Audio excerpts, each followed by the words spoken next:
Hey guys, it's Chad. Today we're taking a look at the newest iteration of Minecraft, Minecraft Earth.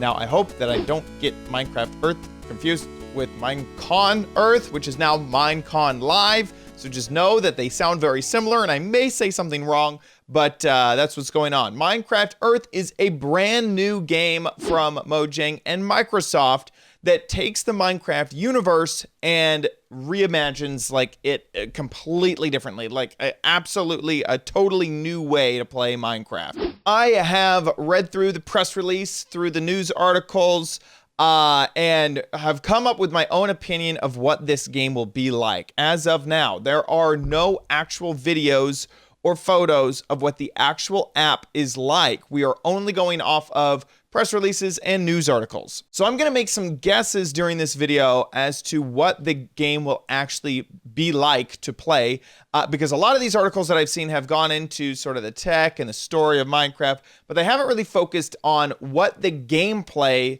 will be like specifically. So that's what I want this video to cover. Before we get started, I do want to say that I will be making predictions and talking about this. I'm gonna kind of just act like I know what I'm talking about, but the honesty is that I really don't know exactly what I'm talking about because we haven't seen it yet. So anytime I say something as if it's fact, remember that I actually nobody knows. Nobody completely knows. This doesn't even hit beta yet, so everything could change. All the things that were written in the article could change. So we're just gonna move forward knowing that. So generalized overview of what this game will be. You can think of it as a Pokemon Go type game, but they are focusing heavily on augmented reality.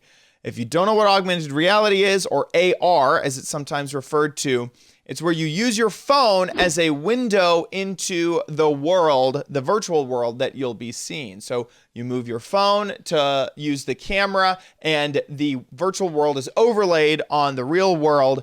There's like things like HoloLens that do this. Pokemon Go sort of does this a little bit, but in every other implementation of augmented reality, it seems like you can turn it off and play the game in like a 2D mode. But this will rely heavily on augmented reality. So just like in Pokemon Go, the main objective is kind of to interact with the world. So you're not gonna be expecting to play this game only sitting down when, at your house. You're expected to kind of get out there and move around just a bit. But it does seem like they're a little bit more lenient on how far you have to move because the age demographic of Minecraft is so young. It seems like they're not focusing so much on points of interest that you have to go to. It seems like they're allowing you to get a lot done just kind of locally around you without going into the downtown of a city to like unlock things. This will be available on mobile phones and mobile phones only. This is not a PC game.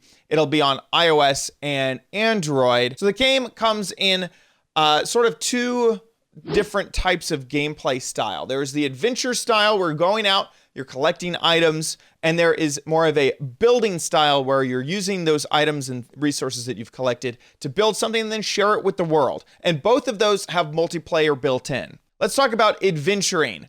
We know of basically two different types of adventure modes. There are things called tappables in the world, which are small clusters of blocks or chests or mobs that basically you collect. This is very similar to, say, a Pokestop in Pokemon Go. You're not really meant to interact further than just collecting the items. And it seems like these, instead of being specifically position places, might be able to spawn in randomly, and in one article it said there's always two next to you. So like right when you load in the game, you might have two right next to you. That could obviously change in the future. Next in adventuring would be actual what they're calling adventures, and these are points of interest on the map that seem like they are maps in their own right, like Minecraft maps in their own right.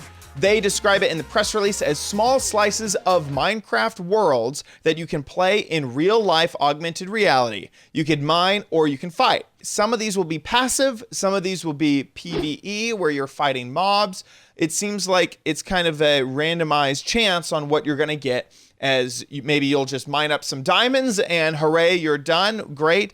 Or maybe you're launched into a battle and you have to fight a whole bunch of skeletons to win, and then you get resources at the end of it. One article mentioned that the adventure, that slice of Minecraft, would be a 16-minute long game, like mini game type of thing.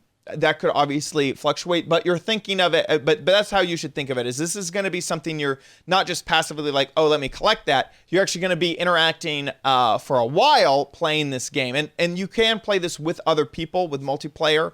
And so, this isn't just a single player sort of experience. This is something that you could get your friends in, you could all help out together to defeat the Wither boss or whatever. Now, this is where, especially with the PvE sort of like fighting of mobs, this is where the survive aspect of Minecraft comes into play, is you can die and you can lose or fall into lava or something in these environments. And if you die, you lose all of the items that you've collected on this mission. So you're going to want to have items that are powerful, enchanted, maybe potions, maybe a whole bunch of arrows. You need to try to craft those sorts of things. So this is bringing that survival element of Minecraft into these little mini missions. But once you complete a mission, your reward will be a few different things. It will be resources to build with, so blocks or various types of, not just like, maybe it's stone that you mined up or diamonds that you mined up, but maybe it's some extra things like quartz that you are able to get. You're also going to gather mobs, and it does specifically say mobs. All the mobs that are in Minecraft are in the game, but also new variations, like super special mobs. And they're talking a lot about this pig that's covered in dirt that has like a flower on its head. So that would be like a special mob. Kind of like in Pokemon Go when you have, like, I have a Pikachu with a hat on it, So there'll be these mobs that are special that you could add to your builds later that are cute and adorable and have specific behaviors that other mobs don't have. But also, you'll be able to level up by gaining experience points. And one article did mention specialization in leveling. So like an RPG where you might want to be a mage or an archer or a warrior, or maybe there's even a specialization of building where you get better building block loot. I'm not exactly sure what that means, but obviously you're going to have levels just like in Pokemon Go. Maybe higher levels will mean that you unlock different types of adventures or unlock different types of tappables, or maybe trading blocks is locked until level 5. Who knows? But there's definitely going to be some type of leveling in the game. Okay, so that is adventuring, the adventuring portion of the game. Next, we're going to talk a little bit about the building aspect of the game. So obviously, Minecraft is all about creating and placing down blocks and editing your world. And so how they're going to do this is with augmented reality, and you'll be able to place blocks by looking at either a miniature version of a build, so something that could just sit on a table, or you can blow that up to full real size, life size, and also walk through your builds and edit the builds that way. Now, it sounds like the way to do this is with a new sort of item called a build plate. And it sounds like you'll need this build plate to do any building at all. So without a build plate, you can't build. I bet you they're going to give you some build plate when you first start the game. But this is the sort of the inventory of your build, and that allows you to place it in the world for other people to see. And that might be possible for that to become public later. It sounds like they are going to limit the size of these plates. One article mentioned you can have a build plate up to 200 by 200 blocks, which is a really large, that's a big area to build in. But that makes it, that makes me think that most build plates won't be 200 by 200 blocks. And so a normal build plate will be like 64 by 64 or something like that. And it'll be advantageous of you to try to get bigger build plates to have bigger builds. Obviously, you'll be using the resources that you collected from your adventures in the build. So if you haven't collected enough stone in a build, then you might not have enough stone to finish your build on your build plate. And building with your build plate can be multiplayer as well. So you can invite your local friends to play, but it does sound like it has to be local. You're not going to be able to have someone remote in to your build plate. At least this is what the articles are saying at the moment, is that it must be in real world. So you can see the person right there and you're building with them. It also mentions that there's two types of modes to these build plates. There's building mode and there is playing mode. And in building mode, if you're building with your friends and you put down your resources, you're using up your resources, but also your friend could pull up those resources. So let's say you have a ton of quartz and they don't have any, and you put down on your quartz on your build, and your friend comes in and scoops them all up and then logs off, and then you've lost all your quartz. But obviously you're looking at them so you can punch them right in the face and say, hey, give me back my quartz. Don't punch your friends in the face, kids. That was a joke. But then there's this second type of mode called play mode, where you can enter into a build, but the build is basically static, and you can interact with the build. So if you want to throw TNT on it and blow it up and kill all the mobs and just set everything on fire, you can, because that's your version of the build, and then it'll reset once you leave. It's kind of like everything you do in there doesn't really affect the person who built that. Or maybe it doesn't reset and it's permanent to you, only you, but it sounds like it doesn't affect the person who built it. It doesn't affect their actual build or their items and resources that they've collected. Now, finally, I'm going to talk a little bit about the technology that they're talking about, because a lot of articles pointed out that this is quite a technological feat. To be able to, let's say there is a water fountain, and you want to look at that water fountain with your phone, and there's your build plate in front of it, and you want your friend to take out their phone and look at the same water fountain and see the exact same build plate. And that really has not been done before. Real world augmented reality at the same time, in real time, has not been done before, where you can, they talk about in the specifics, they talk about Azure anchors and stuff like that. But basically you're anchoring something in the real world, where you're saying, at this exact spot, at this exact elevation, if you're on a multi-story building, you got to worry about that. It's not just a 2D map.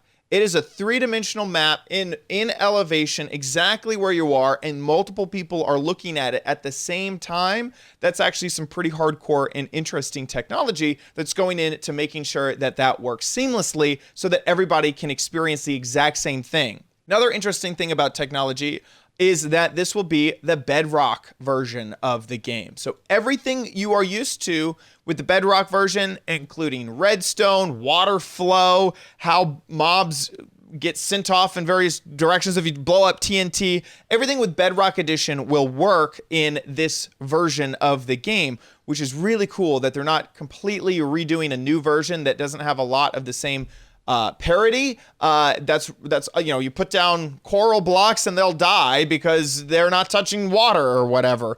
So that will translate between this version, on this version, I should say. Two more things with technology. One is that it does seem like you'll be able to share your build somehow. It was mentioned in one article that they are going to wait to make builds public. So if you made a build and you want to share it with the entire world, they're obviously going to have to figure out some way to moderate that, because kids are going to make anatomically correct things, and people are going to make offensive words and whatnot. So obviously it has to be moderated. So it sounds like in the beginning they're just not going to deal with that, and you just can't share a build publicly. It sounds like you might be able to share it with your friends, and it also sounds like in the future there'll be some type of way to actually do that, where you share it publicly and everyone will be able to see it, and they'll have some sort of moderation tool built in to make sure you moderate all that. So they're definitely hinting that these build plates can be shared publicly, but it did sound like at the launch that wouldn't be possible to do. And then the final thing with technology is that there's a beta. So you can right now sign up for the beta, which will launch in the summer, which is like only a few months away. So there will be a beta version of this that people can play and test out. The last topic I want to talk about is money. Money. Obviously, Minecraft is going to, and Microsoft is going to have to figure out some way to make money using this app. And some articles talked about rubies. So it sounds like there's some type of digital currency built into the game. They've also talked about like how rubies could be used to buy potions. So maybe you can't brew and you can only get potions for these adventures by spending money, and that's a temporary thing. I could also see how if they slow down progression, like, oh, you've tapped on 5 things already. If you want to tap on more, spend some rubies to unlock that. So it sounds like there's going to be some type of microtransaction built in. It sounds like it's going to be mostly cosmetic instead of gameplay, or if it is gameplay, it's going to be, faster progression in gameplay instead of purely pay to win. I know that Minecraft is very anti-pay to win, so I think that they'll do it smart, however they're going to do it. One thing that was stated is no loot boxes, absolutely no loot boxes, because Microsoft just doesn't want to get into that right now. There's a whole bunch of controversy around loot boxes, but it sounds like there will be some way that they are going to make this worth their time and worth their effort monetarily. And that is everything I know about Minecraft Earth so far. It looks like it's going to be pretty good. The first time that I really saw this announcement and saw the videos, I was really skeptical. I thought that this was going to be a little bit cringy, and it still could be. There's a really good chance that it's still going to be very cringy. It looks like Microsoft is really tuned in. Like some of the cynical parts of me were like, oh, really, you're going to have kids walking around in like public spaces playing a mobile game? That seems like a really bad idea, but it sounds like Microsoft is aware of that, and so they're going to make it a lot more hyper local, so you don't really have to go venturing very far. It sounds like they've taken into account the moderation of builds. It seems like they've taken into account that maybe kids would be playing maybe at school, and so a lot of these things would happen around places that kids and players already are, instead of using already public points of interest like Google does, and so it would be based off of user generated locations instead of based off of public landmarks. So anyway, I at first was very, very skeptical. After doing my research and looking into it, I'm actually a lot more optimistic over what this will eventually become. But I want to know your thoughts as well, so leave them in the comments down below. Let me know what you're thinking about Minecraft Earth, and I hope I never said Minecon Earth during this video.